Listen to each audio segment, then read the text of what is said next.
3 mots pour définir le sportswear, je dirais sensuel. Bien évidemment, confort. Confort. Confortable. Tellement logique qu'on peut l'oublier. Nonchalance, peut-être. Ou décontraction. Mais je crois que nonchalance, c'est plutôt ça. Et élégance quand même, en fait. Même si on ne l'attend pas forcément sur ce point-là. Universel. Et flashy. Et hyperpuissance.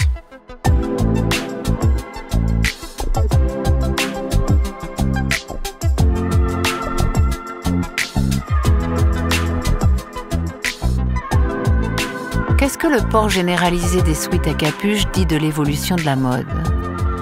Pourquoi les sneakers se sont-elles imposées dans notre quotidien? Et comment les athlètes sont-ils devenus de véritables icônes de mode pour le prêt-à-porter? Quiet luxury, Y2K, punk, queer ou encore sportswear. Dans Catwalk Calling, designers, journalistes, chercheurs ou figures emblématiques du monde de la mode reviennent sur les défilés cultes de la Paris Fashion Week. Pour nous, ils décryptent les grandes tendances des podiums et ce qu'elles disent de notre société. Je suis Jeanne Balibar, bienvenue dans Catwalk Calling, un podcast proposé par la Fédération de la haute couture et de la mode.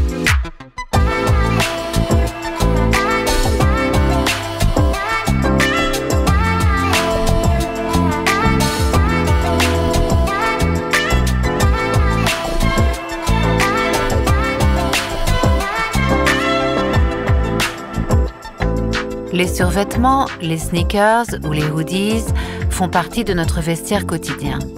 Mais depuis quelques décennies, ces pièces issues du monde du sport se retrouvent aussi sur les podiums. Baptisée sobrement sportswear, cette tendance est devenue un axe majeur de la mode contemporaine. Alors, comment la mode et le sport cohabitent-ils pour donner naissance à de nouvelles silhouettes, matières et couleurs? Dans cet épisode, Sophie Lemayeux, historienne de la mode et conservatrice au Musée des Arts Décoratifs. Pascal Montfort, fondateur du cabinet de conseil Rec Trends Marketing, et Stéphane Hachepoul, créateur de la marque Pigalle, mais aussi directeur artistique des tenues de la délégation française aux Jeux de Paris 2024, analysent pour nous les ressorts de cette tendance qui ne pourrait s'inscrire davantage dans notre modernité.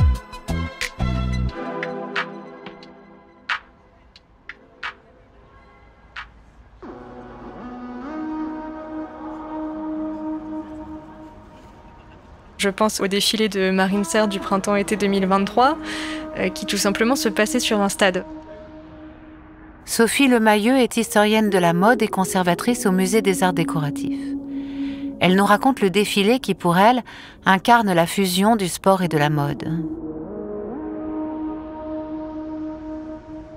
Donc déjà, le cadre est posé, le public est dans les gradins et donc devient comme un spectateur de sport, mais il est là comme spectateur de défilé.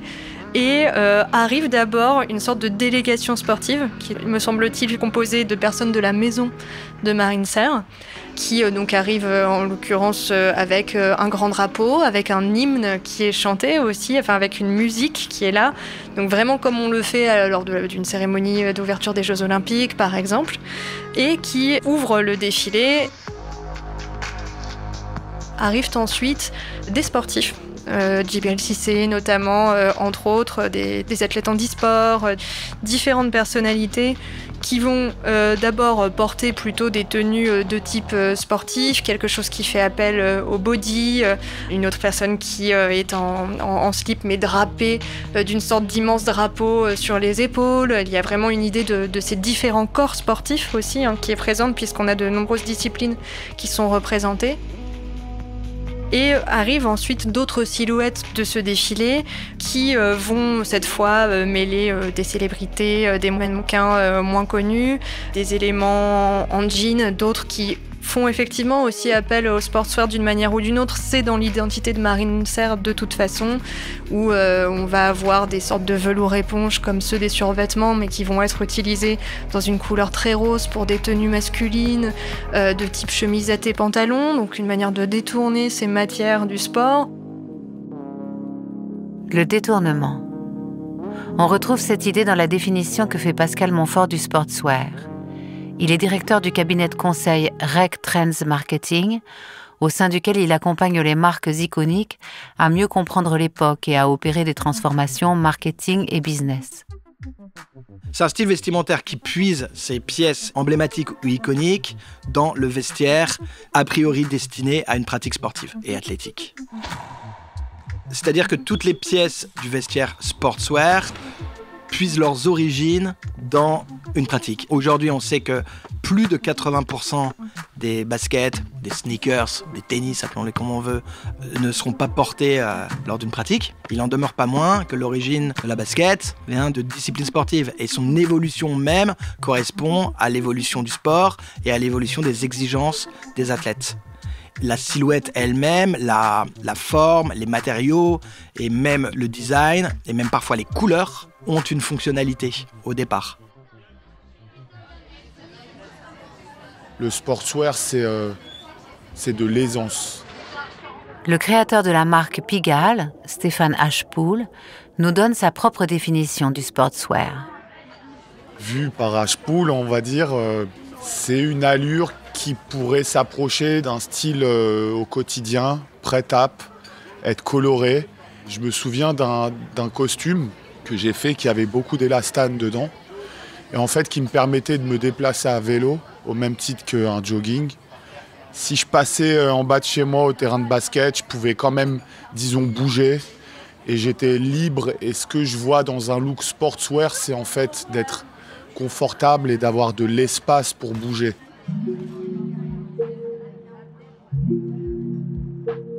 Le confort. Spontanément, c'est l'un des premiers mots qu'utilisent nos invités pour décrire cette tendance et ses pièces iconiques comme le hoodie. Le hoodie, le sweat à capuche, qui est aujourd'hui dans tous les vestiaires, et féminins et masculins, de toutes les classes sociales, peu importe son rapport à la mode. Ce sweat à capuche avait une fonctionnalité très précise liée au sport ou à l'après-sport. La capuche qui permet de rester au chaud une fois qu'on a pris sa douche ou qu'on a transpiré. Ou les matériaux eux-mêmes, le coton ne serait pas une matière aussi importante dans le monde de la mode aujourd'hui s'il n'avait pas été le matériau principal du vêtement confortable. Pascal Montfort pointe ici une autre caractéristique de la mode sportswear, son intérêt pour les nouveaux matériaux dits techniques. C'est le cas du jersey de coton qui, au XIXe siècle, est loin d'être utilisé couramment dans la mode. Il faut voir qu'au XIXe siècle, le sous-vêtement de base pour les hommes, c'est la chemise. La chemise, on voit encore ce que c'est aujourd'hui, ce n'est pas forcément le vêtement le plus pratique quand on veut bouger. Donc pour les sports collectifs de type rugby, football, l'idée va être d'adopter un maillot. Ça va être une maille, c'est-à-dire quelque chose qu'on tricote, et même ça va être plus précisément un jersey, c'est-à-dire un tricot très fin, comme un peu celui de nos t-shirts aujourd'hui. Et le fait que ce soit en maille, ça va permettre d'avoir quelque chose de beaucoup plus souple, qui va vraiment beaucoup mieux suivre les mouvements du corps. Très vite, le jersey de coton sort des stades pour entrer dans la composition des pièces du prêt-à-porter. Car dès le début du XXe siècle, la mode s'intéresse fortement à tout ce qui se passe dans le domaine du sport. Le rapport entre la mode et le sport date quasiment du début de la haute couture, avec ce que faisait Chanel pour le golf, ou Jeanne Lanvin, Jean Patou, qui étaient des grands couturiers et grandes couturières qui réalisaient déjà des vêtements destinés à la pratique sportive. Le sportswear du début du siècle prend place dans un contexte où la mode américaine est particulièrement innovante. On va aussi avoir des couturiers américains, des couturières américaines qui, eux, vont aussi développer une manière de créer le vêtement qui suit cette idée du confort et cette idée d'une certaine décontraction. Celle qui est souvent vraiment prise en exemple sur ce sujet-là, c'est Claire McCardell, qui a une activité qui commence déjà dans les années 30, mais principalement à partir des années 40, et qui ne fait pas de vêtements pour le sport, mais fait des vêtements extrêmement simplifiés dans leur conception, ce qui n'empêche pas une grande élégance, et qui donc va porter ce sportswear à l'américaine, c'est-à-dire vraiment une manière de s'habiller très simplement et pourtant très élégamment. Par exemple, le vêtement qui est souvent pris comme le vêtement phare de sa mode, c'est la monastic dress, donc qui date de la fin des années 40 et qui suit vraiment cette idée de conception très simple et pourtant qui va marquer le corps d'une manière qui suit la mode mais sans entraver. L'influence de la décontraction des silhouettes américaines perdure pendant de nombreuses décennies. Parallèlement, le sportswear continue de se déployer dans la mode et le prêt-à-porter.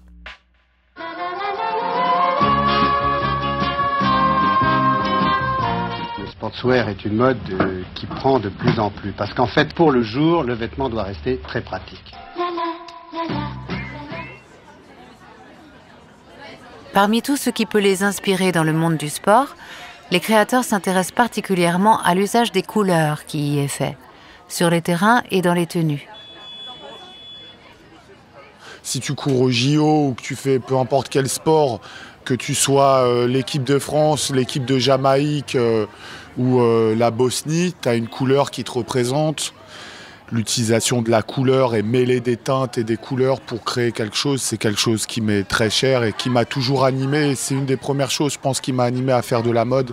C'était quand j'étais tout petit et que je voyais les équipes de basket, en l'occurrence, ou de foot, comme tous les petits garçons à Paris. On avait toujours l'occasion, en fait, d'avoir des codes bleu-rouge, blanc, bleu clair, vert. Et donc voilà, ça donne des codes. Et ce que moi j'appelle flashy. Sophie Lemayeux nous parle, elle, du fluo, qui n'est utilisé au début de son invention que dans le monde du sport, ou presque. Le fluo, c'est pas une couleur, c'est une nuance. On peut avoir du jaune, du rose fluo, du orange fluo. Et donc, ce fluo, au départ, quand on arrive à en faire des fibres, justement, à en faire du textile, il va vraiment avoir cet intérêt signalétique fort, souvent de protection, réellement. Donc, quand ça arrive dans le vêtement de sport, c'est principalement dans les tenues de ski, de sport d'hiver, pour être vraiment bien repéré en cas de problème, d'avalanche, etc. et être d'autant plus visible. On va le retrouver ensuite, dans l'ensemble du vêtement de sport, notamment au moment des années 80, à un moment où ces couleurs vont devenir une réelle esthétique. Le fluo intrigue autant qu'il repousse les designers de mode. Très peu osent s'y frotter. Mais ceux qui le font proposent des créations qui sortent des sentiers battus. Au Musée des Arts Décoratifs, on conserve une robe de Pierre Cardin de 1970 qui est assez intéressante. C'est une robe longue, donc une robe plutôt pour le soir, a priori, sans manches, qui est assez ample de coupe et qui est entièrement jaune fluo, sauf un liseré qui fait le tour de la robe, donc qui fait l'encolure, le tour des manches, et qui finalement donne à cette robe une allure de balle de tennis, en quelque sorte. Et ce, dès 1970, donc à un moment où vraiment le fluo dans la mode quotidienne est à peine présent, et encore moins dans la haute couture. Aujourd'hui, ça paraît beaucoup plus évident parce que c'est quelque chose qu'on a pu voir dans les défilés de Off-White, par exemple, par Virgil Abloh, il y a quelques années, mais qui, à ce moment-là, n'existait pas. Et même aujourd'hui, on sent que ça reste quelque chose d'assez timide. Les années passant, le sportswear continue de s'affirmer dans la mode, jusqu'à exploser en fin de siècle. Quand dans les années 80, les Golden Boys, qui incarnent la modernité fantasmée, de l'homme d'affaires jeune, dynamique, machin, qui porte des costumes Armani déstructurés et tout ça, se mettent à la pratique sportive et donc veulent un corps tonique et musclé, boum. C'est le début des sneakers, c'est le début des cassettes VHS, des cours de fitness, il y a ça. On respire bien, on souffle. Allez, tout le monde nous suit. La ville à Guadeloupe. 5, 6, 4, 8, 7, 1. Allez, on bosse un peu. C'est tout à fait logique qu'à un moment où le sport prend tant d'importance dans la vie privée, d'avoir des vêtements de sport qui vont sortir des salles et se répandre dans la vie quotidienne. Donc on va avoir les bodys, les leggings, les sneakers, les survêtements tout simplement, qui vont prendre une certaine importance dans l'ensemble de la mode quotidienne, mais aussi dans le monde du luxe. Par exemple, quand on pense aux survêtements, c'est intéressant de voir que c'est une tenue qui à la fois rappelle la contre-culture hip-hop qui donc est aussi en plein essor dans les années 80, même si là aussi ça commence avant. Et c'est aussi un vêtement qui va être repris par le prêt-à-porter de luxe, par exemple par Sonia Rykiel, qui dès le début des années 80 propose des joggings qui sont dans des beaux velours assez luxueux, qui vont s'orner de strass ou même de dentelle, qui vont devenir réellement des vêtements de mode. Selon moi, c'est au fin des années 90 que tout devient une évidence. Pour moi, un fait marquant, c'est quand le magasin Colette, qui est le temple de la mode avant-gardiste ou qui est le temple de l'air du temps, ouvre ses portes en 97 et qu'il y a un gros rayon destiné aux sneakers.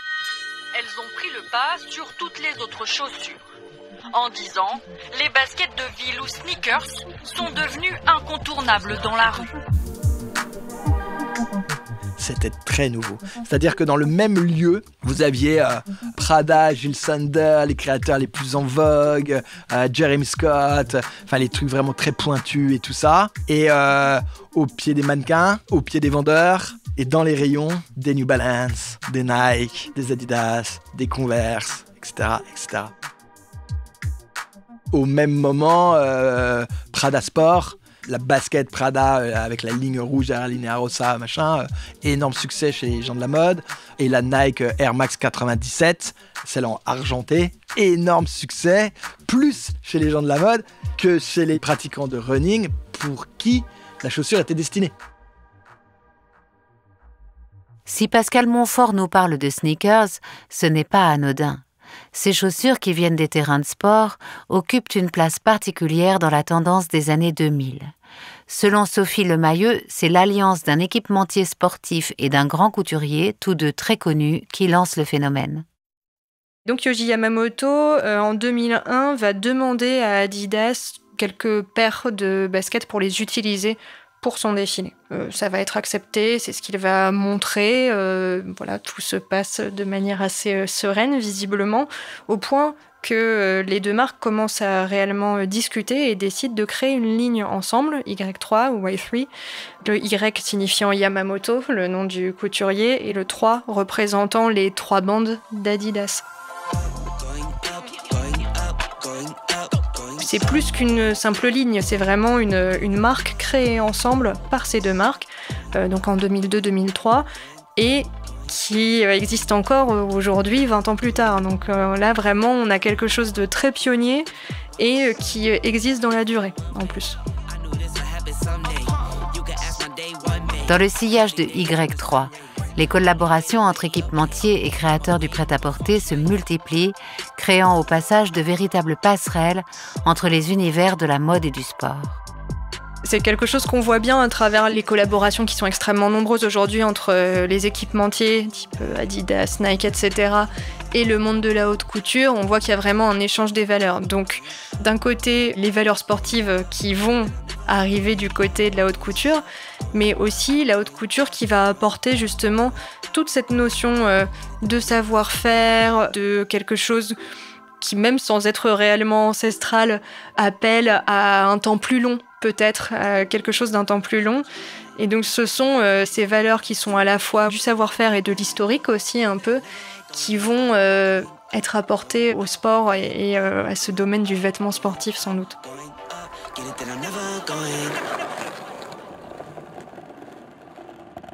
Parmi toutes les collaborations qui voient le jour en ce début de XXIe siècle, Pascal Montfort se souvient d'une en particulier. Il s'agit de la collaboration en 2017 entre Louis Vuitton et Supreme, la marque américaine dédiée à l'univers du skateboard. La thématique était New York et ça a dévoilé la collaboration entre Louis Vuitton et la marque de skateboard new-yorkais Supreme. Et c'était étonnant parce que j'avais mes confrères journalistes de mode, certains ne connaissaient pas encore cette marque, alors que leurs enfants, leurs neveux, leurs nièces, tout ça étaient déjà férus de cette marque. Et Kim Jones, qui était le directeur créatif de Vuitton à ce moment-là, savait tout ça. Enfin, il savait l'effet que ça allait avoir. Ça a eu un effet énorme. C'est-à-dire que tous les médias en ont parlé, tous les médias de mode en ont parlé, tous les médias qui séduisent les jeunes adultes. Ça fait un tabac.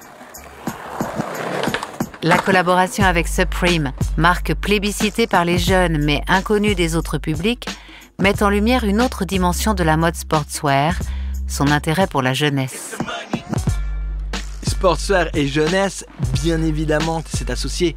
Effectivement, les leaders d'opinion dans le monde du sportswear sont les jeunes adultes, les jeunes gens, les ados, les pré-ados, peu importe, parce que c'est leur mode, parce que ce sont leurs marques, parce que ce sont eux, les jeunes, qui sont les raisons du succès de ces marques planétaires. Et ça, les marques de sportswear le savent. Et les marques de sportswear remercient continuellement la jeunesse. Donc, fait des choses pour elle, inspire, sponsorise les athlètes qui les font rêver, contribue à la croissance de disciplines qui les excitent.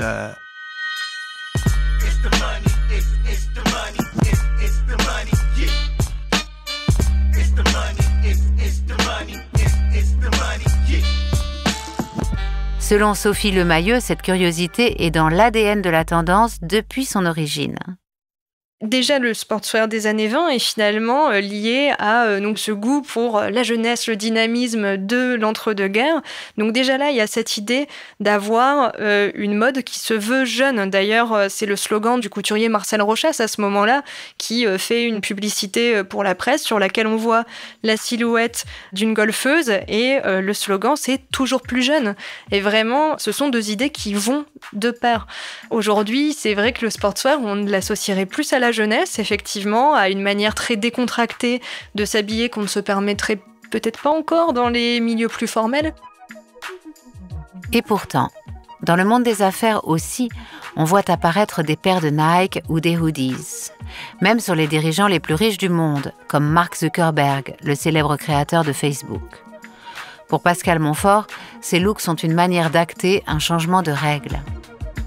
Quand le fondateur de Facebook arrive sur scène ou se rend à des meetings médiatisés de grande importance en tant que grand patron, enfin en tant que patron parmi les plus puissants des patrons, et qu'il débarque sur scène avec un sweatshirt à capuche, là c'est un message extrêmement fort. C'est « je suis un homme d'affaires extrêmement puissant, issu du nouveau monde.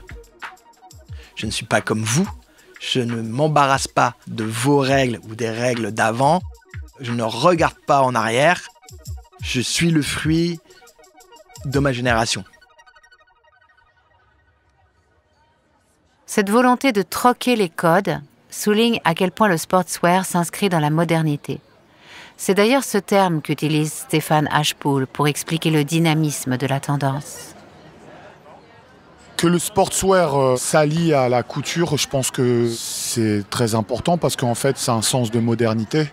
C'est le fait d'être actuel, en fait, et donc c'est indispensable.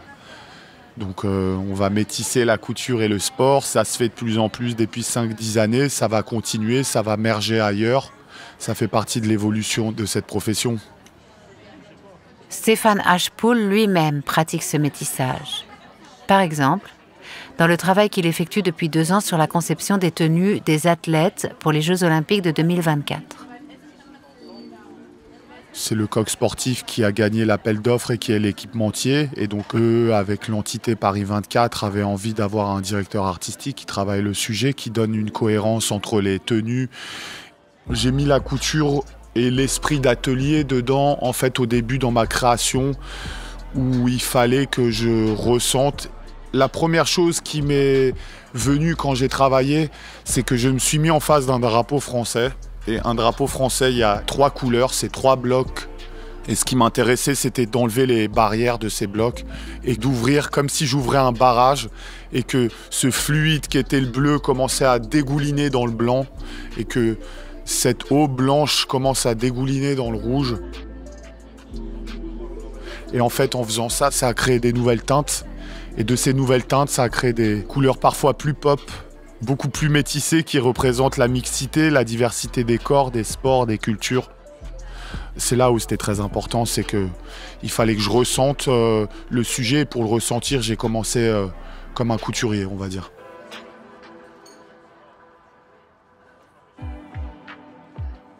Et finalement, ce métissage ne serait-il pas devenu l'incarnation de notre modernité à l'échelle mondiale ? Pour Pascal Monfort, il n'y a pas l'ombre d'un doute. Si on doit retenir une mode dans le futur de l'époque que l'on est en train de vivre, ce sera le sportswear. Si on doit retenir une silhouette, vous savez comment on se dit on a toujours l'impression que dans les années 60, dans la rue, il n'y avait que des hippies. Enfin, vous voyez, ce fantasme où on associe une silhouette et un look à une époque, une décennie.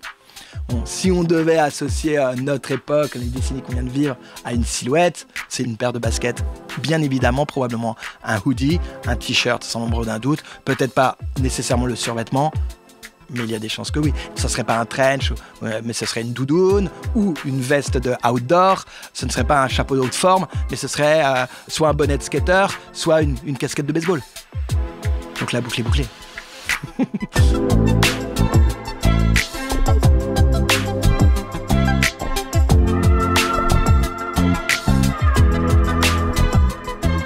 C'était Catwalk Calling, épisode 5, Sportswear.